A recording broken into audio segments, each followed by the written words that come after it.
पापा के छपरिया चढ़ी मुर्गा बोले हो मुर्गा बोलिया सोहावन लागे हो मुर्गा बोलिया सोहावन जागी सुती हजारी पापा हो तारा घरवा में चोरवा ढुकलन हो तारा घरवा में चोरवा जांघिया बैठा के पापा बेटी दाना कैला हो सुंदर धियावा ते आगी देला हो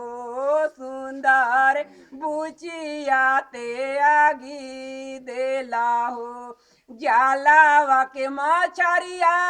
नियन पापा बेची देला हो सुंदर धियावा ते आगी देला हो